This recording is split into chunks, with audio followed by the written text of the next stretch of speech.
we back and absolute, please don't be shy.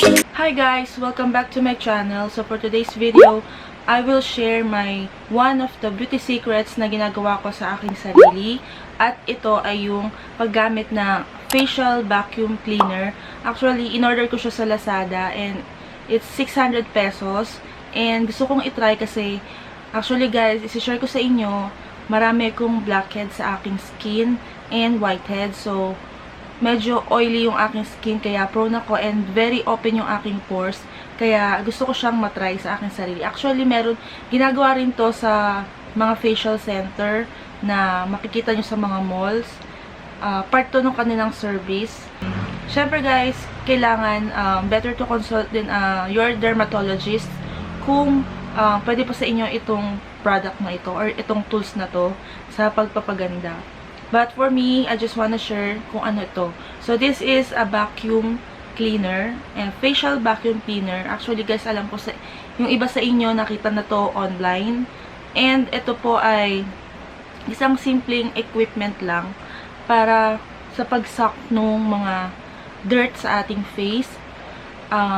Specifically dun sa blackheads and whiteheads. So, face ko po ay walang masyadong acne dyan or any scars.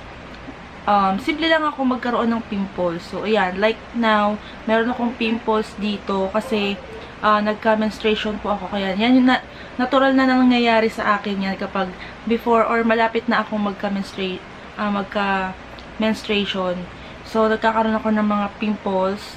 Yan. And dito rin sa aking chin. And dito sa aking nose ngayon, meron.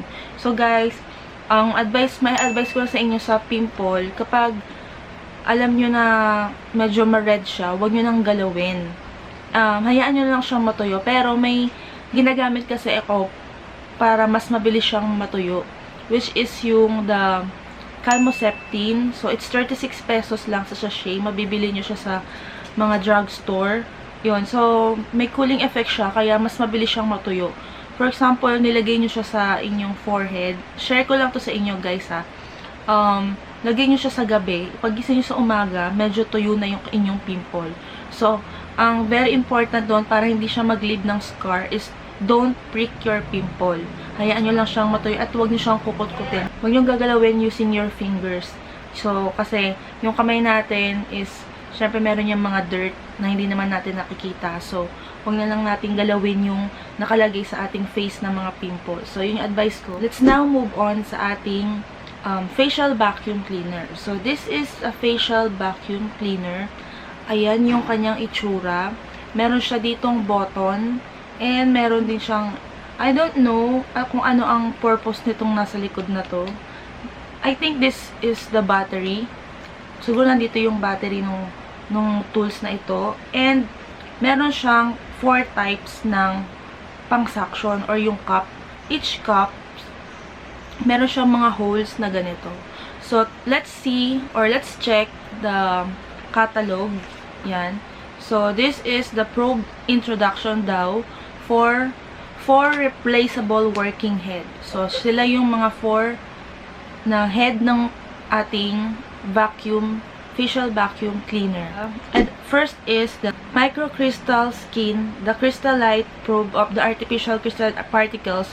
The surface of the microcrystal is large. The surface has the absorption, performance, surface activity.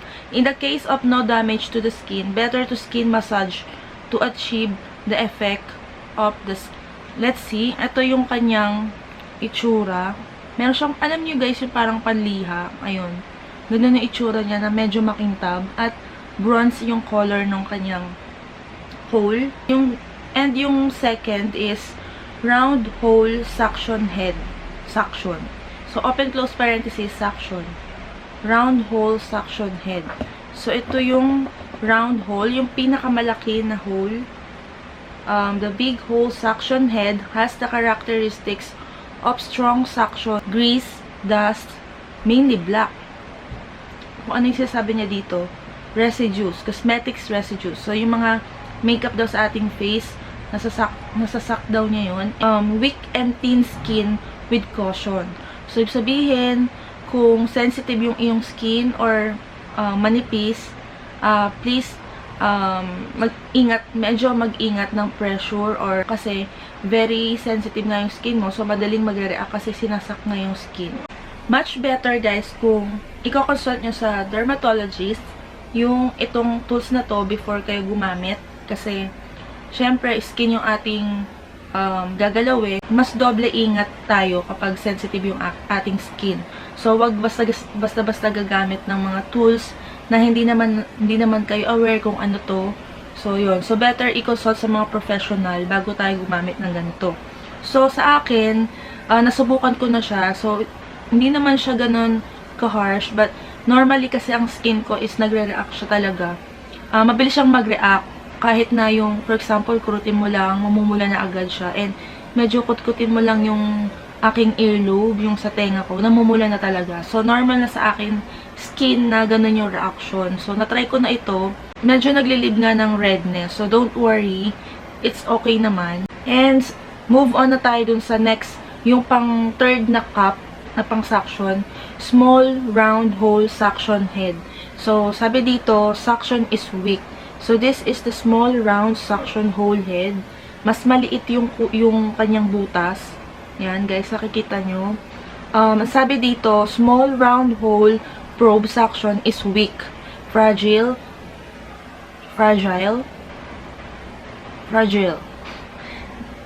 Thin skin can be used to suck oil. So dust, yun din, like din ni round hole, sa dust and to suck oil, cosmetics, and so on. So ibig sabihin yung ibang dirt sa face, nakukuha rin naman niya. And next is the elliptical hole suction head. Ang sabi dito, suction is weak din daw, and the design of elliptical holes can be used for daily skincare. So guys, the elliptical daw is pwede siya sa daily skincare, such as wrinkles, eyes, mouth, and suck back quickly through. Then again, through the suction. So repeated use. So pwede mo siyang ulit-ulitin. It's good for daily skincare, and na benefit niya is na lalesen niya and nare-remove niya daw yung mga wrinkles sa gilid ng eyes and sa gilid ng mouth. Sabi dito, you can also use the bottom up approach for face lifting. So pwede siya din yung pag stroke mo is upward para magkaroon siya ng instant or para magkaroon siya ng effect is for facelifting.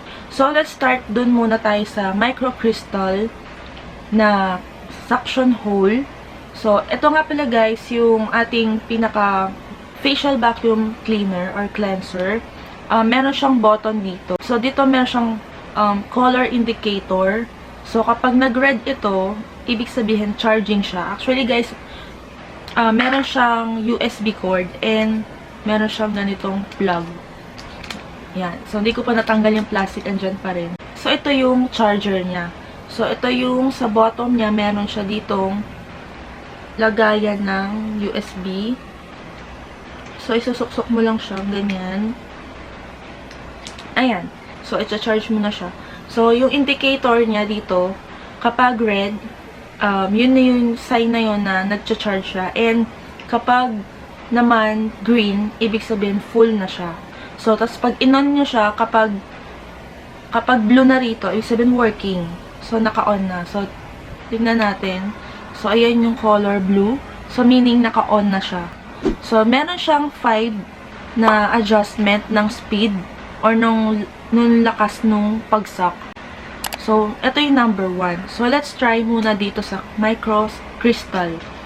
So, yung pagsak niya, try natin sa nose.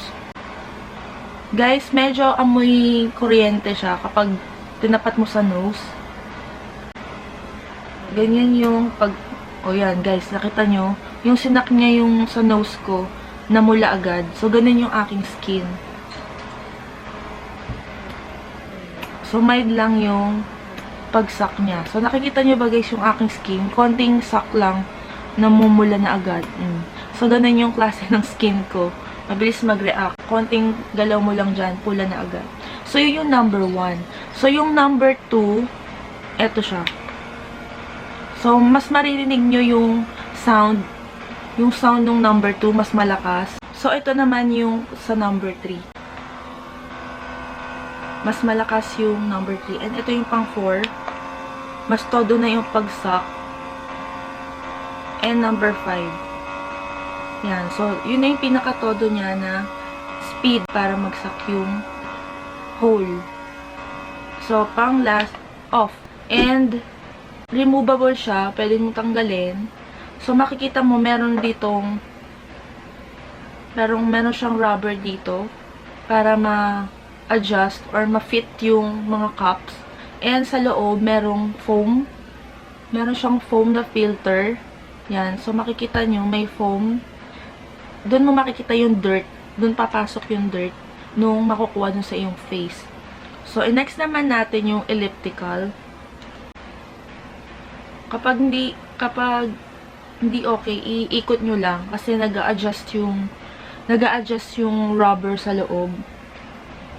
Yan. So, same lang din. So, ito mas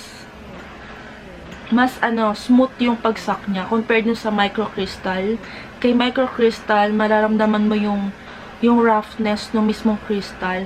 And sabay nung meron siyang pagsak. Ito smooth. Ayan, simple lang yung pagsak niya. Parang may nagkikiss tapos sinisip-sip niya yung skin. So, mild lang itong elliptical. Sa next number 2 naman, the more na ina-adjust mo yung number nung speed, the more na nasasak niya yung iyong skin. Number 3, nakarinig nyo ba yung tunog? So, pwede nyo rin siyang pataas na ganyan. So, yan. Medyo namumula na yung aking skin. Pinakamalakas. So, next naman natin si small round hole. So, ito yung small round hole. So, i-compare mo siya kay round hole. So, small round hole and round hole. So, mas maliit yung kanyang butas. So, ito muna yung try natin. Ilas na natin yung mas malaki yung hole. So, let's try dito sa ating nose. Namula agad yung aking nose. Ayan o, nagbakat siya. So, tingnan natin yung effect niya dito sa blackheads. Kasi talagang magmamark yung kanyang pagsak dun sa skin mo. So, may nakuha siyang konting blackheads doon sa hole. I'm not sure kung nakikita nyo. Pero meron siya doon sa mismong bilog. Meron siyang nakuhang dirt. So, the more na nilalakas mo yung speed, the more na nagsasak siya ng mas deep. Mas malaki yung hole. Guys, yung mas malaki ang hole, siya yung pinaka masakit magsak. So, siya yung pinaka masakit. O, nakita niyo ba yung face ko? Namula agad pa ganyan. Ayaw niya agad umalis. So, careful guys dun sa paggamit nitong yung mas malaki yung hole.